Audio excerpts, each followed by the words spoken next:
Pawan comments కాక ఇంకా తగ్గలేదు. వైఎస్ఆర్ విషయంలో AP deputy CM Pawan Kalyan వ్యాఖ్యల్ని కేవీపీ ఖండించారు. ఏపీ డిప్యూటీ సీఎంగా రాష్ట్రానికి మెరుగైన సేవలు అందించకుండా పక్క రాష్ట్రం వెళ్లి రెచ్చగొట్టడం ఎందుకని ప్రశ్నించారు సిపిఐ జాతీయ కార్యదర్శి రామకృష్ణ.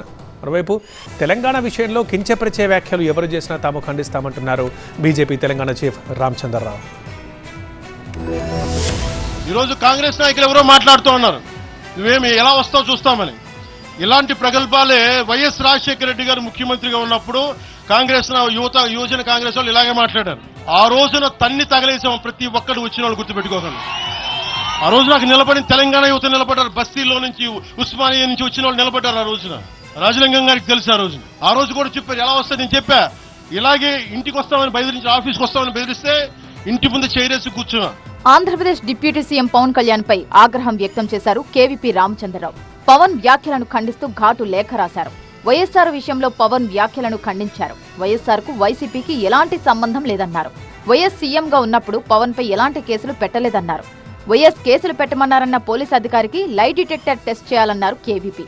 పవన్ ఆరోపించినట్టు ఆ అధికారి చెప్పింది నిజమైతే తెలంగాణ సీఎం రిలీఫ్ ఫండ్ కు లేదా స్వచ్ఛంద సంస్థకు 10 కోట్లు విరాళంగా ఇస్తానన్నారు కేవీపీ.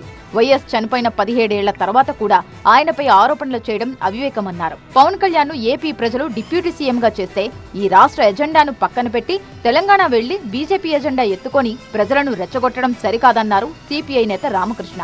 పవన్ కళ్యాణ్ కు చంద్రబాబు మంచి పోర్ట్ఫోలియో ఇచ్చారన్న రామకృష్ణ ఆ శాఖలను సమర్థవంతంగా నిర్వహించాలన్నారు. తెలంగాణ ప్రజల మనోభావాలను ఎవరు దెబ్బతీసినా తప్పేనన్నారు బీజేపీ తెలంగాణ చీఫ్ రామచంద్రరావు. ఎవరు అన్నారా లేదా మాకైతే తెలియదు. అట్లా ఎవరైనా నాకు తెలిసింది ఏంటంటే ఒక కాంగ్రెస్ మంత్రి అన్నాడని, ఆయన జాగిరా తెలంగాణ అని అన్నాడని, దానికి నిన్న ఈయన తెలంగాణ 4 కోట్ల జనాలు జాగిరని ఈయన అన్నాడు. 4 కోట్ల జనాభా జాగిరి ఇప్పుడు అంటుండు, గతంలో మా కుటుంబం జాగిరి అని చెప్పి వాళ్ళు పరిపాలించారు. కాబట్టి ఎవరు మాట్లాడినా ఎవరే కాదు, తెలంగాణకు ఎవరు అవమానపరిచినా, తెలంగాణ ప్రజల ఒక మనోభావాన్ని ఎవరు కూడా దెబ్బతీసినా దాన్ని బీజేపీ వ్యతిరేకిస్తుంది. తాను తెలంగాణ ప్రజలను కించపరచలేదని పవన్ క్లారిటీ ఇచ్చినా విమర్శలు మాత్రం ఆగడం లేదు.